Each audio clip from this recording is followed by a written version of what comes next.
Yeah, it really was.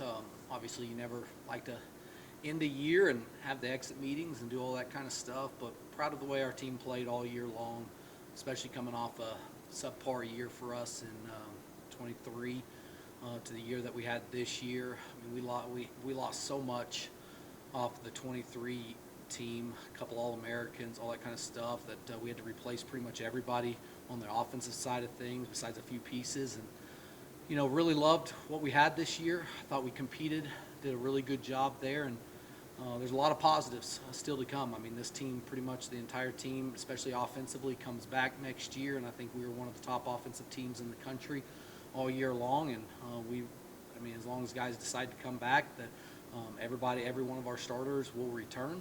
And on the pitching side of things, I think we got some really good pieces back. I mean, obviously we lose some really good arms. Reese Millers, Marshalls, the Hoaglands, and Capertons. I mean, lose some really good seniors on the pitching side of things, but we'll sign some really good arms to replace those guys. And what we do have coming back on the pitching side of things, I mean, it could be a special group of guys again next year. But proud of what this group did, especially our seniors. I just met with our seniors before I came over here, and just a phenomenal group of guys. They're going to be great husbands, great fathers. So really proud of that group. What was your message to the team afterwards in the dugout? Just how proud I was. You go back to days are all confused right now, but I think it was Thursday, the opening day of it. We lose a tough game against Angelo State, just a really good baseball game. We're up late going into that game, and they're All-American, hits a really good pitch out, and they take the lead. And then, we have a chance in the last inning, the ninth inning, and we hit a ball really hard. That's a tough ball to read, and they catch it and get a triple play. I've never had a game end on a triple play, but just even in that game, I mean, we had bases loaded, nobody out, down by 3. We're marching, we're competing in that, and then bad break happens, and it is what it is. But then we come back and win a game against a really good Mesa team on their field. I mean, Reese throws a phenomenal game and win a really close ball game, 4-2. It just that they just refused to quit all year long. And then obviously things just didn't go our way on Saturday, and just against a really good Angelo State team. I mean, there's a reason why they won the national championship last year. It was a tough draw for us to having them and Mesa up there. I mean, it was a tough regional. We knew it was going to be, and I'm excited to see that super regional between them and Lubbock. I mean, just some really good teams in this region. Just proud to be a part of this group, and proud to be the head coach here at WT and this group of guys. You said you just talked to the seniors. What has this group of seniors particularly meant to you? Listen, I say it every year. I mean, now the culture here at WT is so awesome. It really is, that every guy that comes through our program and sticks it out, they're just going to be, just like I said earlier, great fathers, great parents, great workers. I mean, I told them, listen, I'll help you get jobs, do whatever, because they're just great humans.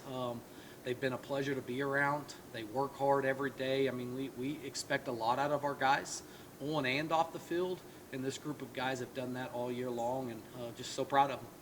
With so many offensive players returning, what are some of the positives that you saw this year that you want to build on next year? I thought we got a lot better on the base path, being able to win games a different way than what we're accustomed to. It kind of reminded me of the 21 season that we had such success on the base path and bunting and hitting and running and stuff like that. I felt like we took one step to being great in that avenue of the game, and I think that next year, once we even get better at it and put some different pieces in place, we can still get a little bit more athletic in some certain areas and everything. We're only going to be tougher to handle on the offensive side of things, and I feel like, man, we have a chance to be really special offensively next year, and a team that not just about hitting, about stealing bases and just being really tough outs. That's the one thing. The negative about this year is we struck out way too many times. We've got to get better at that, and that's something as a coaching staff that we've got to figure out different ways that we can put the ball in play with 2 strikes, not be as scared to strike out, and just find ways to execute a little bit better. But I think it's all in place for us to be really successful next year. You mentioned the great offense coming back, but on the pitching side, you are losing some great arms with Nick and Reese. Yeah. How difficult is it to replace a player of that caliber? Difficult, no doubt about it. But I feel like Coach Neal, Coach Hall, and myself have done that, proven that we can do that year after year. I mean, I get asked that question all the time. How do you replace a Dylan James? How do you replace an Austin Moore, Marshall Kozowski, Joe Corbett? And it just, when you've got a great program and the great things that WT has here, it sells itself. I think that we'll go out and get some top arms. We've always had, well, not always, but the last 10 or so years, we've had some of the best arms in the country at Division II, and we're going to continue to have those guys. But then I expect guys to even get better next year. I mean, Douglas Rojas had a really good year. Matt Milner, Max Langford, all those guys. I mean, we've got a lot of pieces back. Just velocity after velocity back for next year. If we add 3 or 4 pieces to that, this pitching staff should be, again, one of the top pitching staffs in the country. What do the first steps of the offseason look like for you? Oh, well, spend some time with my wife and kids right now, the next couple days, but we're going to hit it hard recruiting. It never stops. The recruiting part of things never stop. I mean, we're going to do all the exit meetings today, find out, with the transfer portal, it's just such a different animal these days. I mean, I'm telling you guys right now, that we've got all of our offense, all that kind of stuff back, but that could change this afternoon. It hasn't affected us the last few years because I think, again, that culture that we talk about here, I mean, guys want to be a part of a winning culture. We have that here.